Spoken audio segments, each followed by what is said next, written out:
Now, our political reporter Katherine Forster joins us now live from Downing Street because there have been some very worrying elements in the news for the Conservative Party in the last 24 hours. Two Conservative MPs announced that they're standing down at the next election. And, of course, this key vote on housing has now been delayed after rebels. Katherine, what's going on?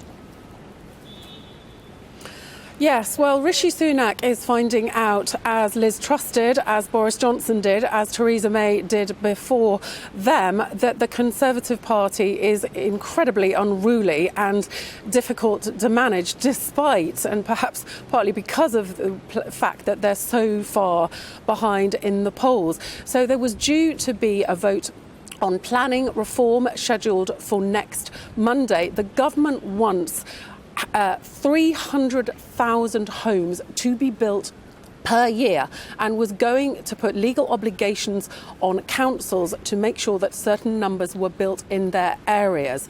Now, an amendment was tabled, and last night, around 50 Conservative MPs and former cabinet ministers supported the amendment opposing this, and so the vote has had to be pulled. So Simon Hart, who is the new chief whip, succeeding Wendy Morton, who, of course, had that catastrophic experience over the fracking vote that Labour brought forward that hastened the end of Liz Truss, is finding that it's very difficult, despite a supposed majority of about 70, to actually get Conservative MPs to do what the government wants it to do.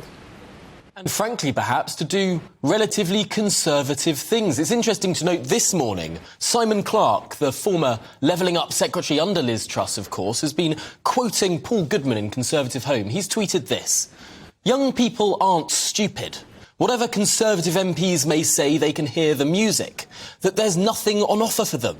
Why should they vote Tory if the party shuts them out of ownership and capital?" Clearly, there's an electoral issue here for the Conservatives if they, frankly, don't build houses, if they don't allow the next generation to get on the housing ladder. There certainly is, and successive governments for decades have failed very notably to build enough houses, and we have a real housing crisis in this country. Now, if the Conservative Party want young people, or people indeed under the age of 50, to vote for them, I think the average age that people start to vote Conservative is now over 50, then surely they need to grasp this nettle of house building very, very hard, because otherwise, as you say, why would you vote Conservative if you've got no prospect of buying a house? And of course, the lack of housing has a huge knock-on impact on everything else. If you can't buy somewhere safe to live, you're probably going to delay starting your family. It's really critical. And for all Liz Truss's talk of the anti-growth coalition, it does feel like dozens of that anti-growth coalition are in fact within the Conservative Party.